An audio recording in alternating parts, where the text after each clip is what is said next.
Hello दोस्तों, स्वागत है आप सभी का कॉमिक वर्ल्ड 2.0 पर। तो चलिए दोस्तों शुरू करते हैं वेद प्रकाश शर्मा के नॉवेल भस्मासुर का दूसरा भाग। लेकिन आपने खुद देखा, अगर आरजू न होती तो विकास आत्महत्या कर लेता। यहीं तो मात खा गया हिंदुस्तान, और ये तलवार वो आपकी गर्दन पर हमेशा के लिए लटका गया है। कोशिश करना उसका फ़र्ज़ है, लेकिन हम आखिर हम हैं उसके गुरु। एकदम छटे हुए छांकटे ब्लैक बॉय ने धड़कते दिल से पूछा। मतलब से क्या मतलब?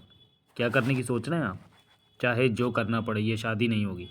विजय के साफ सीधे सीधे शब्दों में बदल कर वह बिजली अंततः ब्लैक बॉय के दिलो दिमाग पर गिरी पड़ी, जिसकी आशंका से वह मारा जा रहा था। मुंह से निकला, सर, फरमाओ, आप क्यों जिद पर अड़े हैं? काले लड़के, जिद पर हम अड़े हैं या दिल जला? मेरे ख्याल से तो दोनों ही अड़े हो। दुविधा और अनिष्ट की आशंका से घिरा ब्लैक बॉय कहता चला गया।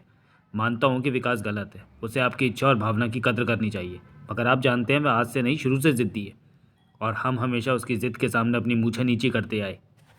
तो इस बार बताएंगे कि वह ज़िद्दी है तो महाज़िद्दी है। सर, उसका ज़िद्दी स्वभाव बदतमीज़ियों और बेवकूफ़ियों में बदला ही इसलिए है क्योंकि हम शुरू से ही घुटने देखते चले आए। वक्त आ गया है कि उसे उसकी औकात बता दी जाए। क्या होगा इससे?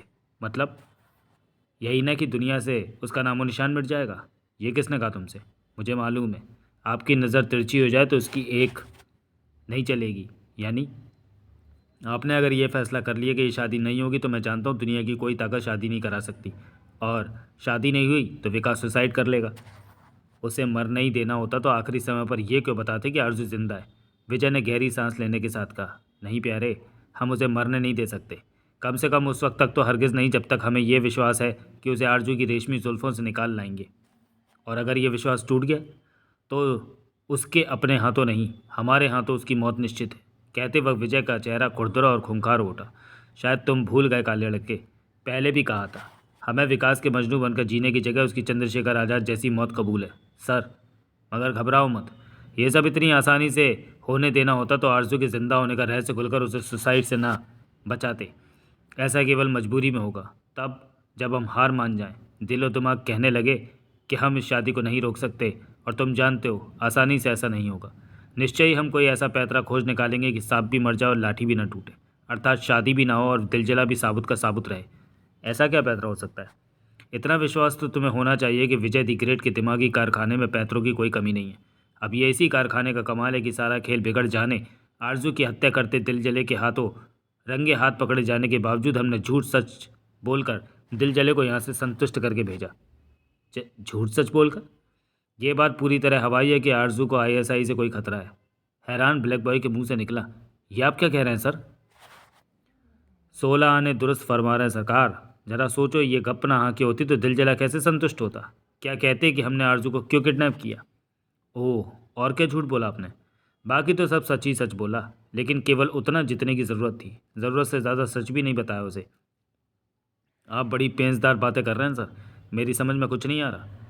मामले को सिर से पकड़ो काले लड़के, बात पूरी की पूरी बुद्धि में घुसेगी। शुरू में सारा खेल हमने ये सोचकर खेला था कि दिलजला आईएसआई के हाथों आरजू का खात्मा हुआ समझ लेगा, और बदले में कम से कम हिंदुस्तान से आईएसआई का सफाया कर देगा। मगर गोखले के खोखलेपन ने हमारे इस इरादे पर पानी फेर दिया। टीडीएम से बात करने के बाद जब दिलजला यहाँ धमका तो हम समझ गए कि कुछ भी छुपाने की कोशिश करना बेवकूफ़ी होगी। अतः आईएसआई के खात्मे को दरकिनार करके खुद को आरजू का हत्यारा साबित करने में जुट गए। अब उद्देश्य था दिलजले को प्रेम जाल से निकालना, पर यहाँ पट्टे ने जो रुख अख्तियार किया वह हमारी कल सभी कल्पनाओं से बाहर था। ऐसा कि सारा प्लान चौपट हो गया। बताना पड़ा कि आरजू जिंदा है। उसने पूछा, आरजू का क्या करते? हमने कहा उसे शीशे में उतार कर श्रीसागर भेज देते। मगर ये आधा सच था। पूरा सच ये है कि अगर वह शीशे में नहीं उतरती तो हम उसे खलास कर देते। मगर यह पूरा सच दिलजले को बताने का मतलब था उसके अंदर सुलगती आग में घी डालना। इसलिए उसे पूरा सच नहीं बताया और ठंडे ठंडे विदा कर दिया। ठंडा ठंडा वे केवल इसलिए विदा हो गया क्योंकि आरजू उसे ज़िंदा मिल गई। मेरे ख्याल में आपको ये समझाने की ज़रूरत नहीं है कि आप जब भी आरजू का हाथ लगाने की कोशिश करेंगे, विकास तभी ये रुख अख्तियार कर लेगा। देखा जाएगा। विजय ने लापरवाही से कंधे उचकाए। हिचकते हुए ब्लैक बॉय ने कहा, मैं ये कहना चाहता हूँ सर कि विकास नादान है, बच्चा है, मगर आप तो समझदार हैं, हमेशा दिमाग से काम लेते हैं। ये शादी हो ही जाए तो? काले लड़के, विजय के लहजे ने ब्लैक बॉय की रूह कपकपा दी। जो तुम कहने वाले हो उसे अभी या कभी पूरा किया तो हमसे बुरा कोई नहीं होगा। कानों में घास लेट डालकर सुनो, ये शादी नहीं होगी, नहीं होगी, नहीं होगी, और होगी तो बारात को विजय की लाश से गुजरना होगा।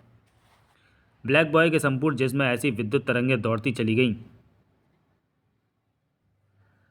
जैसे उसके जहन से 440 वोल्ट का नंगा तार टच हुआ हो। मुंह से एक लफ्ज़ ना फूटा। उस वक्त दोनों के बीच मौत की सी खामोशी छाई हुई थी जब गुप्त भवन में रिसेप्शनिस्ट की आवाज़ गूंजी, सर, अशरफ, विक्रम, नाहर और आशा आपसे मिलना चाहते हैं। ब्लैक बॉय ने हड़बड़ाकर विजय की तरफ देखा। विजय ने एक माइक पर ब्लैक बॉय की आवाज़ में कहा, भेजो। ब्लैक बॉय किम कर्तव्य विमूढ़ सा खड़ा था। हम अंदाज़ा लगा सकते हैं कि वे किस मूड में यहाँ आए होंगे, विजय ने कहा। चीफ के कक्ष में उनसे तुम नहीं, हम मिलेंगे। हम? और उन्हें बताएंगे कि बगावत का मतलब क्या होता है। ब्लैक बॉय के जहन में ख्याल उभरा, विजय कहीं पागल तो नहीं हो गया? अरे विकास! गुलफाम उसे देखते ही खुशी से उछल पड़ा। तुम यहाँ बेटे? क्यों अंकल? विकास मुस्कुराया। क्या मैं यहाँ नहीं आ सकता? आ क्यों नहीं सकता गधे? 100% आ सकता है। आना चाहिए मगर आता नहीं। शिकायत ही ये है।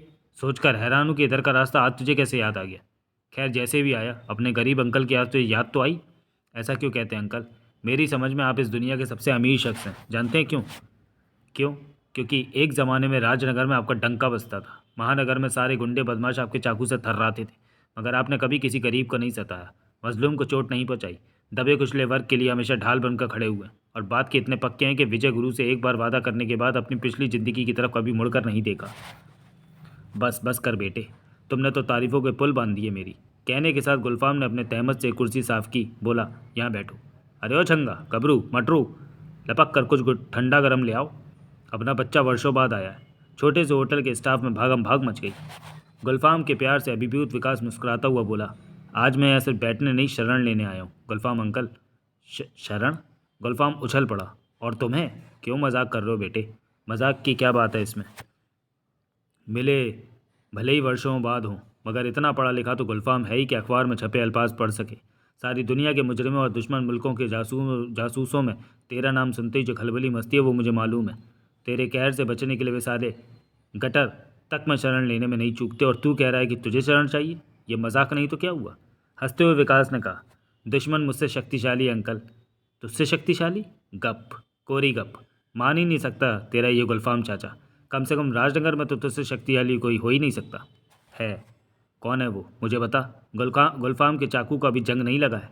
आप उस पर अपना चाकू इस्तेमाल नहीं कर सकते। पहेलियाँ मत बुझा। तेरा दुश्मन सो मेरा दुश्मन। नाम बता और देख गुलफाम के चाकू का कमाल। नाम सुनकर उछल पड़ेंगे आप। अब सस्पेंस क्यों बनाता है? उछालना। विजय गुरु। सचमुच उछल पड़ा गुलफाम, मानो जुबान लड़खड़ा गई। मास्टर? तभी एक लड़के ने विकास के हाथ में पेप्सी की बोतल थमा दी। हैरान गुलफाम के चेहरे का अवलोकन करते विकास ने कहा, अब बोलो, वे मुझसे ज़्यादा ताकतवर हैं या नहीं? मगर हकबकाया गुलफाम कहता चला गया, ये क्या कह रहा है तू? मास्टर और तेरे दुश्मन? हरगिज़ नहीं। वे तो रहनुमा हैं तेरे। तेरी हिफाजत ऐसे करते हैं जैसे नाग अपनी मणि की करता है। तेरे निर्माता हैं वे। कुछ गड़बड़ है। दिमाग तो नहीं घूम गया तेरा? कभी कभी हालात ऐसे हो जाते हैं गुलफाम अंकल की। हाँ हाँ बोल, रुक क्यों गया? जो कहना चाहता था उससे पहले कुछ पूछना चाहता हूँ। पूछ। क्या आप मेरी मदद करेंगे? अबे, गुलफाम का अपमान करता है, पूछने वाली बात है। गंभीर हो गया विकास, बोला, पूछना इसलिए पड़ रहा है अंकल क्योंकि मैंने आप पर कभी कोई एहसान नहीं किया और विजय गुरु के आप पर एहसान ही एहसान है। अबे, तो तू और मास्टर क्या अलग अलग है गुलफाम की निगाह में? पहले पूरी बात सुन ले। सुना? बहुत पहले, तब मैं शायद पैदा भी नहीं हुआ था, राजनगर पर आपका चाकू हुकूमत करता था। एक केस में आपकी मुठभेड़ विजय गुरु से हुई। उन्होंने न केवल आपके चाकू को छकाया बल्कि आपका दिल भी जीत लिया। आपने अपना चाकू उनके कदमों में रख दिया, उन्हें गुरु माना, मास्टर का, और उन्हीं की प्रेरणा से आपने हमेशा के लिए गुंडागर्दी छोड़ दी, चाकू से नाता तोड़ लिया और गुलफाम होटल एंड रेस्टोरेंट नामक ये छोटा सा रेस्टोरेंट खोला जिसके काउंटर पर इस वक्त मैं खड़ा हूँ। शराफत की ज़िंदगी को अंगीकार करने के बावजूद राजनगर के गुंडे बदमाशों में आज भी आपकी इतनी दहशत है कि सब आपको गुरु मानते हैं। ऐसा कोई गुंडा नहीं जो आपको सलाम न बजाता हो। यकीनन आपके इस नए जीवन के निर्माता विजय गुरु हैं, और मेरी पहचान आपसे केवल ये है कि आप उनके दोस्त हैं। उन्हीं की वजह से आप मुझे क्या बकवास लेके बैठ गया, मतलब की बात बोल। क्या आप उनके विरुद्ध मेरी मदद कर सकेंगे? मास्टर के विरुद्ध का सवाल ही क्या है? आखिर पता तो लगे। हालात कुछ ऐसे हो गए हैं कि मैं और गुरु आमने सामने। ऐसी तैसी हालात की? गुलफाम भड़क उठा। किसी इंसान पर ही तो चाकू न चलाने का वचन दिया था मास्टर को, हालात पर तो नहीं। मैं अपने चाकू से उन हालात को खुरच खुरच कर बोटी बोटी कर दूंगा जिन्होंने तुम्हें आमने सामने खड़ा कर दिया है। ये काम इतना आसान नहीं है। विकास के होठों पर फीकी मुस्कान उभर आई। ओह, तू तो दिल धड़का रहा है यार। बता तो सही, बात क्या है?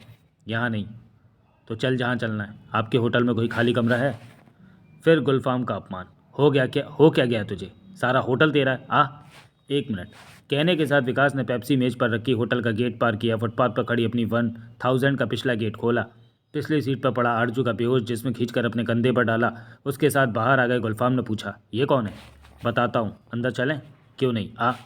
जोश में भरे जोश में भरे आशा, विक्रम, नाहर और अशरफ गुप्त भवन में पहुंच तो गए, मगर इस वक्त सभी के दिल धाड़ धाड़ करके बज रहे थे। उन्हें लग रहा था शायद वे अपनी बात उतने बोल्ड तरीके से पवन के सामने नहीं कह सकेंगे जितने मंसूबे बनाए थे। अशरफ, विक्रम और नाहर की तो बात ही दूर, आशा जो इस छोटे से मिशन की प्रणेता और अगवा थी, खुद अपने दिलो दिमाग और जिस्म में तेज सनसनी महसूस कर रही थी। वे गुप्त भवन में चीफ की विशालकाय मेज के इस तरफ पड़ी कुर्सियों पर बैठे थे। मेज के उस तरफ पड़ी चीफ की ऊंची पुश्त वाली रिवॉल्विंग चेयर इस वक्त खाली थी। ऑफिस में एसी की सूं सूं गूंज रही थी। मन ही मन वे उन बातों को सेट कर रहे थे जो चीफ से करने आए थे।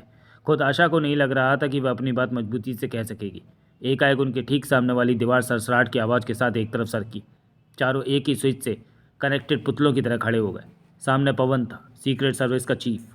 स्याह लिबास, स्याह नकाब, नकाब में आंखों और मुंह वाले स्थान खुले। उनमें से कोई भी सपने तक में नहीं सोच सकता था कि वह विजय है। नकाब में झांकती सुर्ख आंखों को जब उन्होंने अपने जिस्म पर गर्दिश करते पाया तो सारे शरीर में वैसी बिजली कौनती महसूस की जैसी बादलों का कलेजा चीर कर गरजती है।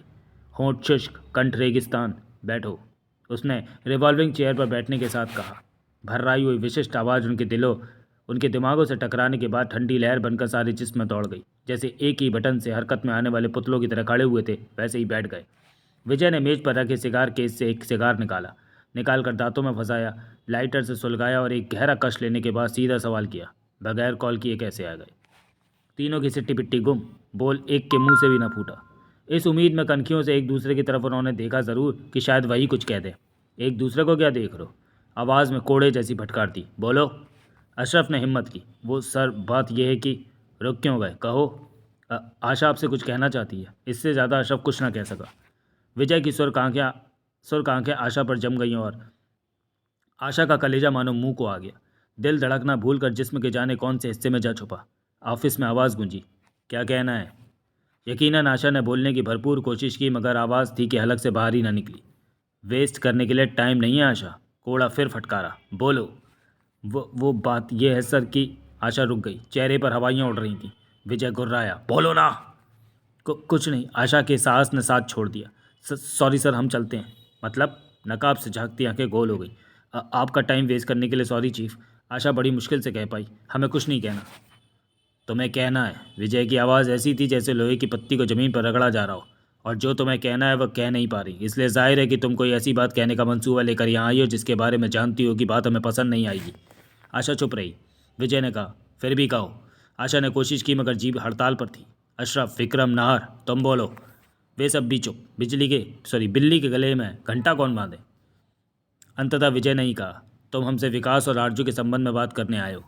और वे चारों जहाँ बैठे थे वहीं बैठे बैठे जैसे राख के ढेर में तब्दील हो गए। ये सवाल उन्हें अंदर तक लील गया था कि चीफ को ये कैसे मालूम। सर, अशरफ ने पूछ ही लिया, आपको कैसे? अशरफ, ठंडा स्वर, हमारी तीसरी आंख तुम्हारे जिस्मों पर नहीं, दिलो दिमाग पर भी नज़र रखती है। हम जानते हैं कि हमारा कौन सा एजेंट कब क्या सोच रहा है। विक्रम के होठ हिले। तब तो आपको ये भी मालूम होगा सर कि यहाँ आने के लिए तुम्हें आशा ने उकसाया है। कहने के साथ जो विजय ने अपनी आंखें आशा पर गाड़ी तो आशा का समूचा अस्तित्व मानो भंवर में फंस गया। डूबता शख्स हाथ पैर मारता ही है, उसी अवस्था में मुकम्मल ताकत समेट कर आशा ने उसे शब्द दिए। मैं ये जानना चाहती थी सर कि जो हमने किया क्या वह सही था? नहीं, तुम ये जानना नहीं चाहती बल्कि मानती हो कि जो तुमने किया गलत किया। आशा की हालत ऐसी हो गई जैसे जहनी तौर पर वह पवन के सामने नंगी हो गई हो। राह सा हौसला भी दम तोड़ गया, जबकि विजय कर्कश स्वर में कहता चला गया, ऐसा ना होता तो ये सवाल आज ही क्यों किया गया? हमेशा से यही होता है कि हमने आदेश दिया और तुमने पालन किया। ये सवाल कभी नहीं उठा कि हमने कौन सा आदेश क्यों दिया। ये सोचना तो बहुत दूर की बात है कि आदेश गलत था या सही। चाहे तो यह कहकर तुम्हें यहाँ से भगा सकते हैं कि तुम्हारा काम केवल हुक्म का पालन करना है, उसे सही या गलत होने पर दिमाग खपाना नहीं। मगर नहीं, आज हम ऐसा नहीं कर रहे। जानते हो क्यों? ऐसा क्यों नहीं कर रहे हैं? चारों को साफ सूंघ चुका था, क्योंकि तुम। विजय की आंखें आशा की आंखों में जा गड़ी। हाँ आशा, हम तुम ही से कह रहे हैं। तुम्हारा दिमाग कुछ ज़्यादा ही ख़राब हो गया है। ये जो हरकत तुमने की है बगावत के दायरे में आती है, और सीक्रेट सर्विस से बगावत का अर्थ तुम जानती हो। नहीं सर, बगावत जैसी कोई बात नहीं है, एक जिज्ञासा थी जिसे हम लोग शांत करने आपके पास। अपने सवालों का जवाब अगर सुनना ही चाहती हो तो सुनो। विजय ने एक एक लफ्ज़ चबाना शुरू किया। हम तुम्हें ताज़ी कलियों को मसलने का हुक्म देंगे, तुम मसलोगे। गुलशन में मंडराती तितलियों के पंख कतरने का हुक्म देंगे, तुम कतरोगे। फूलों का रस पी रहे भंवरों को कुचलने का हुक्म देंगे, तुम कुचलोगे। चांद की तरफ देखते चकोर की आंखें फोड़ने का हुक्म देंगे, तुम फोड़ोगे। ये सब तुम इसलिए करोगे क्योंकि ये सर्विस ज्वाइन करते वक्त तुमने अपने जिस्म और दिलो दिमाग ही नहीं, जज्बात भी चीफ की समझ पर गिरवी रख दिए थे। नहीं करोगे तो दुनिया से गारत कर दिए जाओगे। विजय के शब्दों ने चारों के जिस्मों में ऐसी थरथराहट पैदा कर दी थी जैसे इलेक्ट्रिक चेयर पर बैठा दिए गए हों। आशा की हालत उन सबसे ज़्यादा खराब थी। चीफ ने ठीक वही लफ्ज़ इस्तेमाल किए थे जो उसके मुंह से निकले थे। बड़ी मुश्किल से कर कह पाई वह, सॉरी चीफ। नहीं, सिर्फ सॉरी कहने से काम नहीं चलेगा। विजय आज किस्से को हमेशा के लिए ख़त्म करने पर आमादा था। जिन सवालों को दिमाग में भरे तुमने हमारे सामने आकर बैठने की हिम्मत की, उनकी वजह विजय से तुम्हारी मोहब्बत है। वो मोहब्बत जो कभी अनारकली ने सलीम से की थी। वो मोहब्बत जिसके बारे में तुम सोचा करती हो कि दुनिया की बड़ी से बड़ी ताकत को झुका सकती हो। वो मोहब्बत जिसका परचम तुम्हारे ख्याल से अब चीफ के झुकाए नहीं झुकेगा। तुम अनारकली नहीं, लैला नहीं, हीर या सोनी नहीं, आशा आशा हो। इंडियन सीक्रेट सर्विस की एजेंट आशा। मोहब्बत जैसी घटिया और बकवास चीज़ का तुम्हारे जीवन में कोई महत्व नहीं। अगर आज के बाद भी रहा तो तुम नहीं रहोगी। जो मोहब्बत तुम विजय से करती हो उसे अगर खुरच कर अपने जहन की दीवारों से नहीं उतार सकती तो वहीं कैद करने की आर्ट सीखो। विजय को यह आर्ट आती है। ना वह पहले कभी तुम्हारा था, ना है, ना होगा। हमेशा के लिए दफन कर दो अपनी भावनाओं को। बोलो, कर सकोगी या नहीं? हमारे लिए आपके आदेश से ऊपर कुछ नहीं है चीफ। रही विकास और आरजू की बात, यकीन रखो इंडियन सीक्रेट सर्विस का चीफ अकबर इतना कमज़ोर नहीं कि मोहब्बत के आगे घुटने टेक दे। इंडियन सीक्रेट सर्विस को रांझे मजनू और महिवाल नहीं, आज़ाद भगत सिंह और सुभाष चंद्र बोस चाहिए। एक हद तक विकास को भटके हुए रास्ते से वापस लाने की कोशिश की जाएगी। नहीं आया तो तुम ही लोगों को ख़त्म करना होगा उसे। कांप गए चारों। सवाल करने की हिम्मत अशरफ ने आखिर जुटा ही ली। एक बात पूछने की इच्छा है चीफ। पूछो। आप शादी और मोहब्बत के इतने खिलाफ क्यों हैं? क्योंकि मोह हमें हमारे द्वारा लिए गए व्रत से दूर ले जाता है। जो व्रत हमने लिया है वह व्रत तो फौजी भी लेते हैं। फौजी और हम में फ़र्क है। विजय का लहजा थोड़ा समझाने वाला हो गया था। फौजी के मरने का खतरा केवल तब है जब युद्ध चल रहा हो, वह बॉर्डर पर हो। हमारा युद्ध 24 घंटे चल रहा होता है, शांति काल में भी और युद्ध काल में भी। जाने कब कहाँ से सुलगता हुआ बुलेट झपटे और हमें लील जाए। पहली बात, हमें अपने पीछे किसी को तड़पता बिलखता और रोता छोड़ जाने का कोई हक नहीं है। दूसरी बात, बीवी बच्चों का मोह किसी भी शख्स को कमज़ोर कर देता है और कमज़ोर आदमी 24 घंटे खतरों से नहीं खेल सकता। कतराने लगेगा उनसे, कुछ करेगा भी तो बटे हुए और अधूरे मन से। ठीक उस मनोदशा में जिसमें आशा ने आरजू को किडनैप किया। पूछो आशा से, उस वक्त इसका दिलो दिमाग, विवेक और मन बटा हुआ था या नहीं? विक्रम ने कहा, यकीनन हम सब डिस्टर्ब थे। और याद रखना, अधूरे मन से किया गया काम कभी पूरा नहीं होता। गीत भले ही मोहब्बत के चाहे जितने गाए जाते हों, मगर हकीकत यह है कि वह सबसे पहला वार आदमी के दिल पर करती है। दिल कमज़ोर कर देती है और सीक्रेट सर्विस को कमज़ोर दिल वाले नहीं, दिलेर एजेंट चाहिए। सन्नाटा छा गया ऑफिस में। कई क्षण तक कोई कुछ नहीं बोला। फिर आशा ने कहा, भविष्य में आप हमें वैसा ही पाएंगे जैसा चाहते हैं। गुड। विजय ने करीब करीब आधा हो चुका सिगार एस्ट्रे में मसलने के साथ कहा। किसी तरह विकास को पता लग गया था कि आरजू को हमने किडनैप कराया है। वह यहाँ आया और उसे ले गया। ये यहाँ से निकाल ले गया सर? नाहर ने हैरत के साथ पूछा। अगर हमने कोशिश की होती तो यकीनन वह कामयाब नहीं हो सकता था, मगर जैसा कि पहले का एक हद तक उसे भटके हुए रास्ते से वापस लाने की कोशिश की जाएगी। उसी नीति के तहत उसका पुरजोर विरोध नहीं किया गया। अब वह आरजू से शादी की कोशिश करेगा। हमें किसी कीमत पर यह शादी नहीं होने देनी। इस मिशन को विजय देखेगा और तुम सब उसके आदेशों का पालन करोगे। यस सर, जा सकते हो, कहने के साथ विजय चीफ की कुर्सी से खड़ा हो गया। कमरे में पहुंचने के बाद विकास ने आरजू को इस तरह डबल बेड पर लिटाया जैसे वह हाड़ मांस की नहीं, ऐसे कांच की बनी गुड़िया हो जो जरा सी ठसक लगते ही टूटकर बिखर जाएगी। कुछ विकास की अदा और कुछ आरजू के सौंदर्य से चमत्कार गुलफाम की हालत ऐसी हो गई कि चाहने के बावजूद उसकी निगाह आरजू के चेहरे से नहीं हट रही थी।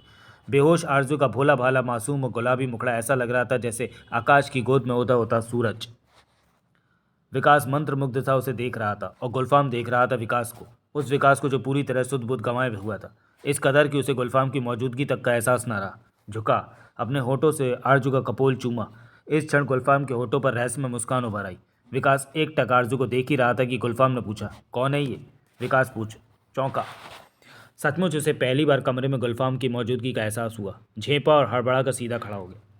गुलफाम होठों पर मुस्कान लिए उसकी आंखों में झांक रहा था। उसकी इस अदा ने विकास को कुछ ज़्यादा ही झेपा दिया। झेप कर नज़रें नीची कर लीं उसने। मुझे तो बहू लगती है, गुलफाम ने कहा। विकास चुप रहा। अरे बोल ना, लड़कियों की तरह शर्माता क्यों है? अपनी बहू है ना? विकास ने उखड़े स्वर में कहा। पता नहीं। मतलब? गुलफाम की आंखें गोल हो गईं। इसका नाम आरजू है। वाह, बढ़िया नाम है। मगर मैंने नाम कब पूछा? सीधा साधा सवाल ये पूछा कि ये हमारी बहू है या नहीं। बगैर घुमाव फिराव के सीधा जवाब दे, गलत है या सही? जवाब दिया तो है अंकल, पता नहीं। जब पता नहीं तो इसका गाल क्यों चूमा तूने? करेक्टर का इतना ख़राब है क्या?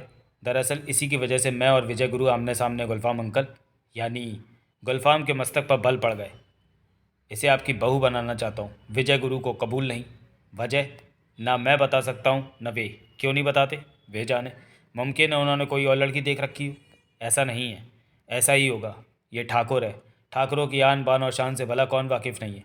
एक बार मूछें तरेर कर ऊपर कर ली तो भले ही गर्दन कट जाए, मूछें नीची नहीं होंगी। किसी को वचन दे दिया सो दे दिया, कयामत आ जाए वचन से नहीं टिकेंगे।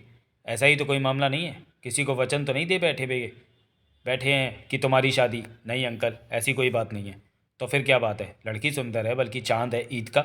ओह, क्या नाम बताया तूने? आरजू। कहीं मुसलमान तो नहीं है तो मुसलमान ही, लेकिन इस बात पर आपत्ति नहीं है उन्हें। फिर किस बात पर आपत्ति है? मेरी शादी पर। शादी पर मतलब? वे चाहते हैं कि मैं शादी ना करूं।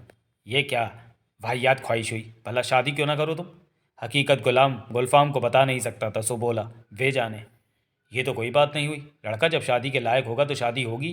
क्या तूने पूछा नहीं ऐसा क्यों चाहते हैं वे? पूछा। कहने लगे जैसे मैंने नहीं की वैसे ही तुम्हें भी नहीं करनी चाहिए। बकवास। गुलफाम ने बुरा सा मुंह बनाया। बल्कि मैंने तो कई बार सोचा कि पूछूं तो सही कि मास्टर तुमने शादी क्यों नहीं की, मगर हिम्मत ना पड़ी। भला ये भी कोई बात हुई? शादी की होती तो आज बड़े बड़े बच्चे होते। बगैर बीवी बच्चों के भी कोई आदमी होता है? बस यही झगड़ा है मेरे उनके बीच। विकास ने कहा। मैं आरजू से शादी करना चाहता हूँ, वे कुआरा रखना चाहते हैं, और इस मामले को लेकर वे इतने सीरियस मूड में हैं कि आरजू का कत्ल कर सकते हैं। कत्ल? यह सोचकर कि न रहेगा बांस न बजेगी बांसुरी, गुलफाम के चेहरे पर हैरत का सागर उमड़ आया। बोला, ये क्या कह रहे हो तुम? हकीकत यही है अंकल, आप देख रहे हैं। आरजू बेहोश है, उन्हीं का कारनामा ही है। उन्होंने इसे हमारे घर से किडनैप किया। बड़ी मुश्किल से उनके चंगुल से निकाल कर लाया हूँ। चकित गुलफाम ने पूछा। मास्टर का दिमाग तो आजकल सही काम कर रहा है ना? ये सब सोचने का मुझे समय मिला है, न सोचना चाहता हूँ। विकास ने ठंडी आ भरते हुए कहा। दूसरा खतरा इसे आईएसआई से है। आईएसआई? वो पाकिस्तानी गुप्तचर संस्था तो नहीं? वही। उससे क्या खतरा है इसे? वे इसकी जान के दुश्मन है। इसकी? इस मासूम की? गुलफाम ने आरजू के मासूम मुखड़े की तरफ देखते हुए कहा। इसमें जानी कितनी सी होगी जिसके पीछे वे जालिम पड़े हैं? और क्यों? इसे क्यों मारना चाहते हैं वो? ये उनके नंबर 1 एजेंट नवाब खां की कातिल है। कातिल? गुलफाम उछल पड़ा। और ये? हरगिज़ नहीं, किसी कीमत पर नहीं मान सकता मैं। इस बार विकास के होठों पर हल्की सी मुस्कान उभर आई। ये सच है अंकल। कैसे कैसे हो सकता है ये? गुलफाम की आंखें आरजू के चेहरे पर चिपकी थीं। आपने श्री सागर के बारे में सुना होगा। बहुत पहले वहाँ के शहंशाह ने अपने मंझले बेटे सुल्तान को अपना वारिस घोषित किया था। बाकी 2 बेटे नवाज और बाबर ने। वो ये वो आरजू है, सुल्तान की बेटी? हाँ। विकास समझ गया कि गुलफाम ने श्री सागर क्रांति के बारे में सुना है। ये वही है। तुमसे इसकी मुलाकात कब? उसे छोड़ो अंकल, लंबा किस्सा है। इस वक्त मैं ये दरख्वास्त लेकर आपके पास आया हूँ कि मैं आरजू को आपकी सुपुर्दगी में सौंपना चाहता हूँ। क्या आप इसकी हिफाजत कर सकेंगे? बार बार गुलफाम का अपमान करने की कसम खाकर आया है क्या यहाँ? ऐसी बात नहीं अंकल, पूछना केवल इसलिए पड़ा क्योंकि मामला विजय गुरु का है। अगर मामला उतना ही है जितना तूने बताया तो ऐसी तैसी मास्टर की। ये कोई बात नहीं हुई कि जीवन में जो भूल उन्होंने की वही तू भी करे। ये शादी होकर रहेगी। जहाँ तक बहू की हिफाजत की बात है, यकीन रख, मास्टर का बाप भी आ गया तो गुलफाम की लाश से गुजर कर ही आरजू तक पहुँच सकता है। रही ऐसा आईएसआई की बात, गुलफाम ने अगर अपना चाकू उठा लिया तो इनकी एक की 47 न पिद्दी है न पिद्दी का शोरबा। इसी विश्वास के साथ आपके पास आया हूँ। पहली बार सम्मान दिया तूने मुझे। खुश होकर गुलफाम ने उसका कंधा थपथपाया। बहू को होश में ला, बातें कर उससे। गुलफाम पैरे पर बैठा है। कहने के बाद वह कमरे से बाहर निकल गया। कुछ देर तक विकास आरजू के बेहोश चेहरे को देखता रहा। फिर बाथरूम में गया, एक मग्गे में पानी लाया, उसके चेहरे पर डाला।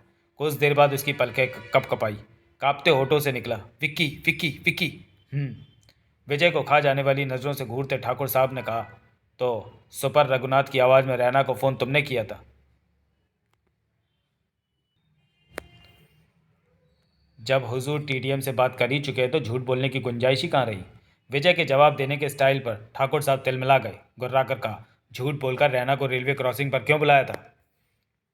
विजय ने जवाब देने के स्टाइल पर ठाकुर साहब विजय ने साफ कहा, ताकि शरबती आंखों वाली घर में अकेली रह जाए और बगैर ज़्यादा हील इज्जत के उसे किडनैप कर सके। क्यों किडनैप किया उसे? उसकी हिफाजत के लिए। हिफाजत के लिए? ठाकुर साहब की आंखें गोल हो गई। वहाँ उसे खतरा था? कैसा खतरा? आईएसआई वाले उसकी जान के पीछे पड़े हैं। चौंके ठाकुर साहब। पूछा, तुम्हें कैसे मालूम? पहुंचे हुए संत हैं हम। विजय ने दोनों हाथ हवा में लहराए। सब मालूम रखते हैं। बकवास नहीं, ठाकुर साहब गरजे। सीधी तरह जवाब दो। तुम्हें कैसे मालूम कि आईएसआई वालों से आरजू को कोई खतरा है?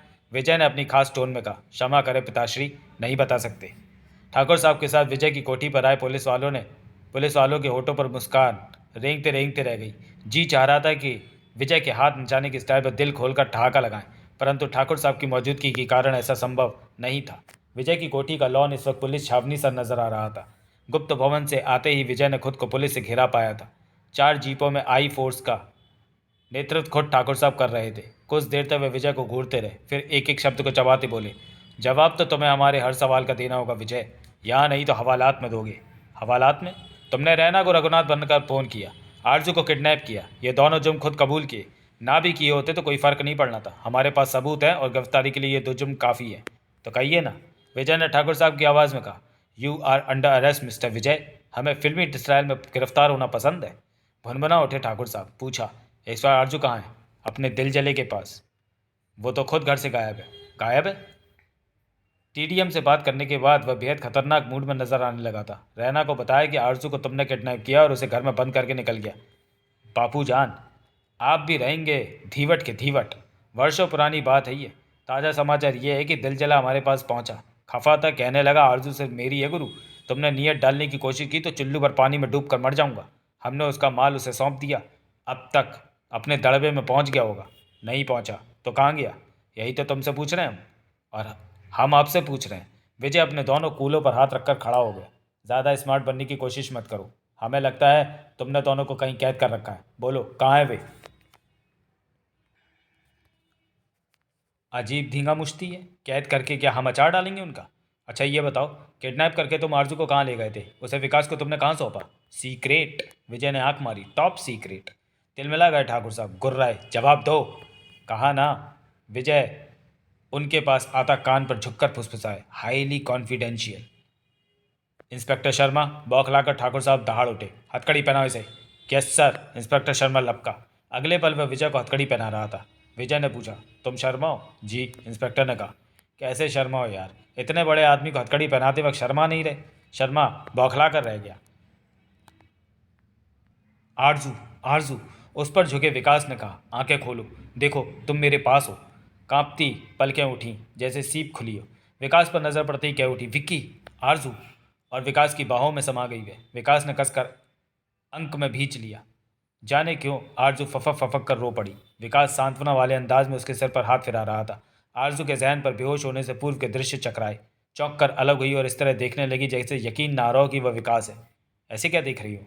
हम कहाँ हैं?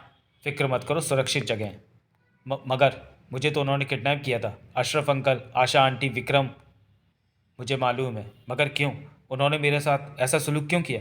आराम से लेटो आरजू, सब बता दूंगा। अनायास आरजू का हाथ वहाँ पहुँच गया जहाँ अशरफ ने चोट की थी।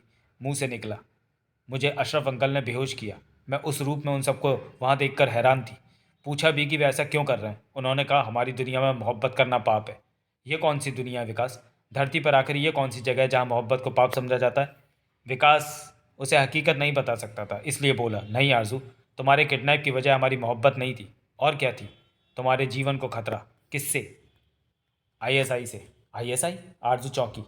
उनसे मुझे क्या खतरा हो सकता है? पाकिस्तान से तुम्हें कत्ल करने का फरमान जारी हुआ है, भूल गई? तुमने उनके नंबर 1 एजेंट नवाब खां को ख़त्म किया है। ओह, तो क्या तुम्हारे अंकल आईएसआई? नहीं बेवकूफ़, किडनैप तो तुम्हें आईएसआई से बचाने के लिए कराया गया। किसने कराया? विजय गुरु ने। विजय अंकल ने? आरजू उछल पड़ी। क्यों? उन्हें आईएसआई के फरमान की भनक लग गई। गुरु के ख्याल से हमारा घर तुम्हारे लिए सुरक्षित नहीं था। किसी भी क्षण हमला हो सकता था। आईएसआई वाले अपने नापाक इरादों में कामयाब हो सकते थे, इसलिए उन्होंने मुझे किडनैप करा लिया, ताकि तुम्हें सुरक्षित जगह रखा जा सके। इसके लिए किडनैप कराने की क्या ज़रूरत थी? सीधे सीधे मुझे या तुम्हें आईएसआई के खतरे के बारे में बताते और मुझे वह स्थानांतरित कर देते जो जगह उनके ख्याल से सुरक्षित थी। मैंने भी गुरु से यही कहा। क्या बोले? उन्हें यकीन नहीं था कि अगर वे सीधे सीधे जिक्र करेंगे तो हम स्थानांतरण के लिए तैयार हो जाएंगे। क्यों? क्यों?